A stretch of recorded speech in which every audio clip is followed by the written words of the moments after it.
Olha, só para completar a questão de duas professoras ou dois professores por sala de aula.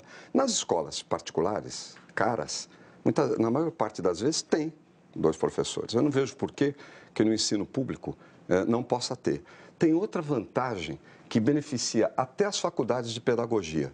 Por quê? Porque as alunas de pedagogia, quando vão lá meter a mão na massa, elas veem o que está faltando para elas na faculdade, entendeu?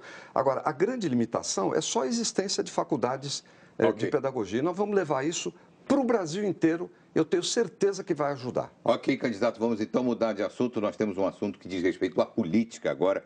O ex-governador Joaquim Roriz está sendo julgado pela Justiça Eleitoral e pode até ser barrado nessas eleições por causa da lei da ficha suja.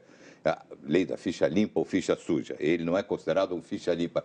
E o seu partido está apoiando a candidatura do ex-governador Joaquim Roriz. Não é um pouco embaraçoso para o seu partido, sobretudo o seu partido que defendeu tanto a lei da ficha limpa? Defendeu tanto que o meu vice, o Índio da Costa, que é daqui do Rio de Janeiro, ele foi um dos principais parlamentares envolvidos, né, na aprovação do projeto Ficha Limpa. E esse apoio, então? Agora, a questão tem a lei, a questão está na justiça. É a justiça que vai resolver quem disputa, quem não disputa. Quanto às alianças, elas são sempre locais e regionais. A aliança não é decidida, também, né, uma aliança não é decidida nacionalmente. O partido, em cada lugar, encaminha uma aliança. E o Roriz teve lá problemas com a justiça, está se defendendo e a justiça vai dar o seu pronunciamento final. Candidato, muitos dos seus aliados criticam a sua postura nessa campanha porque dizem que o senhor não defende como deveria os 8 anos do governo Fernando Henrique Cardoso e prefere, por exemplo, pôr a imagem do presidente Lula, inclusive na sua propaganda de TV. O senhor tem receio de ser oposição? Não.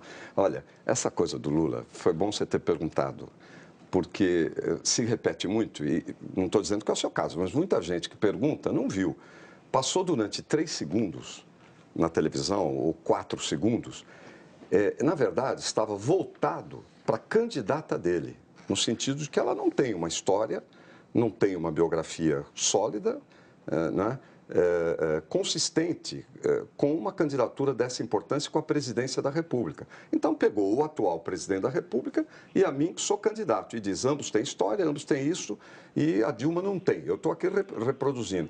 Isso não significou nenhum elogio, nem nenhum ataque ao presidente Lula. Agora, Fernando Henrique com Cardoso? relação ao Fernando Henrique, ninguém mais do que eu tem defendido as coisas boas do governo dele por toda parte, inclusive nas entrevistas, inclusive nos debates.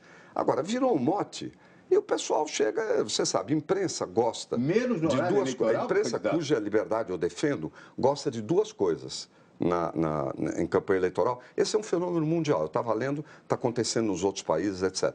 Pesquisa e bastidor.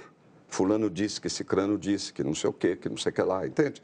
Então, às vezes, vão em coisas irrelevantes. Agora, mas essa não é uma questão de bastidor, né? É da campanha. No que se refere ao horário eleitoral, aí tem uma determinada estratégia. Não tem tido depoimentos de ninguém. Teve um do Aécio, 1 ou 2 vezes, e não teve mais de ninguém até agora. A estratégia não é pôr depoimentos, porque se considera que, no meu caso, a minha história é mais conhecida. Não é preciso vir alguém para dizer que eu fiz isso, ou muitas vezes, nos outros casos, nem fizeram. Chega lá e dizem que fizeram. No meu caso, não é necessário dizer o que eu fiz, o que eu não fiz, porque isso é conhecido, eu tenho uma história pública. As pessoas conhecem os genéricos, o seguro-desemprego, né, os fundos de desenvolvimento, enfim, tudo que eu fiz na prefeitura, no governo do estado, metrô, as melhores estradas, enfim, todo mundo conhece as minhas coisas. Eu queria voltar aqui para a economia. Inclusive de economia, que a Camille Leitão conhece muito. É uma pena que nem sempre ela esteja totalmente de acordo comigo, mas é uma grande conhecedora.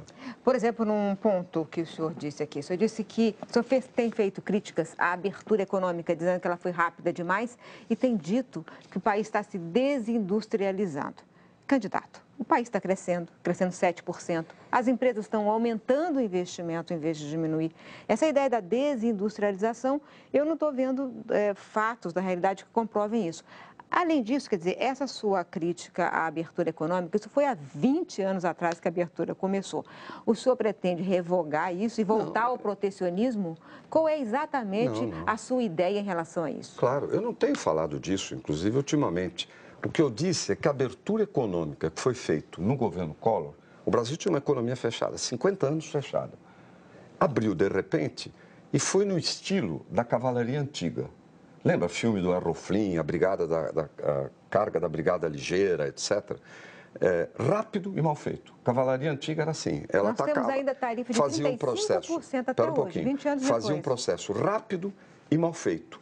E foi o que o Collor fez. Porque toda abertura econômica, e eu defendi isso no programa de governo do Tancredo Neves, que eu fui o coordenador. Está lá escrito. Copag. Abertura. Na Copag, eu era o chefe do grupo, e eu escrevi, fui eu que escrevi isso, inclusive, sobre política industrial, dizendo que era a hora da abertura e da maior competição. Agora, eles abriram, mas não cuidaram de defesa comercial, de alfândega, e até hoje tem chinês vendendo sapatos para o Brasil que vem 2 ou 3 numa caixa.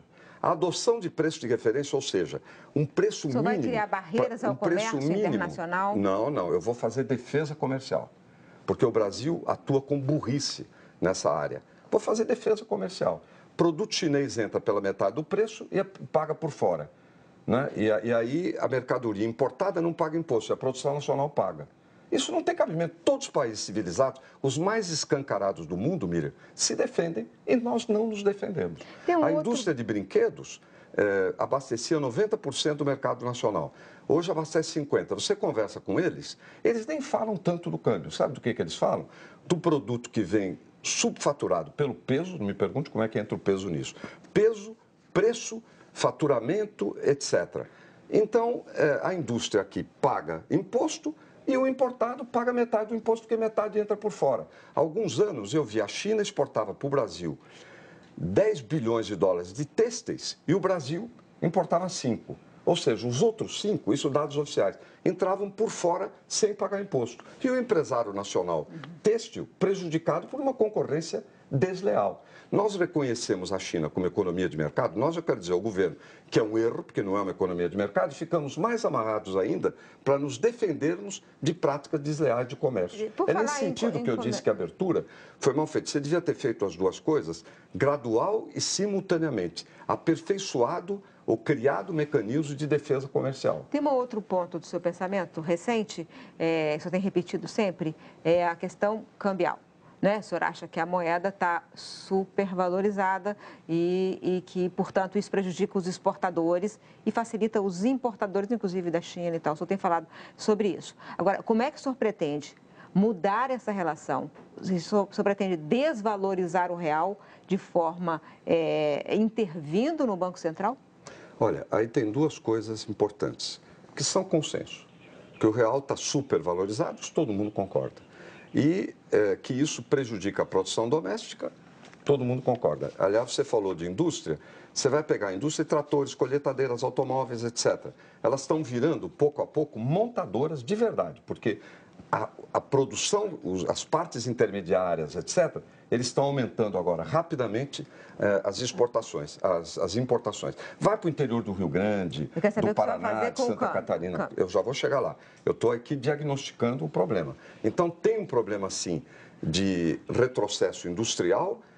A Embraer produzia aviões com 60% de conteúdo nacional. Hoje já está em 30%, daqui a pouco vai para 20%. Agora, a questão do câmbio, ela precisa ser corrigida junto com os juros, porque é a contrapartida dos juros. Mas eu não vou fazer nenhuma intervenção. Nós temos um regime de responsabilidade fiscal, de metas de inflação, né, de responsabilidade, de flexibilidade cambial, de flutuação. Nós vamos manter esse regime. Tem uma equipe entrosada, Fazenda, Planejamento, Banco Central, trabalhando junto, procurando uma relação câmbio-juros melhor do ponto de vista do emprego e da economia. Isso não vai ser feito bruscamente, esse é um processo de política econômica, há várias condições que tem que se cumprir, inclusive no ponto de vista fiscal, embora não exclusivamente, e nós vamos fazer, Miriam, uma aterrissagem num outro sistema mais favorável para o Brasil crescer e para ter mais empregos. Nós chegamos ao fim da nossa entrevista, mas o senhor tem 30 segundos para as suas considerações finais. Bom, queria agradecer a oportunidade de falar aqui para tanta gente, responder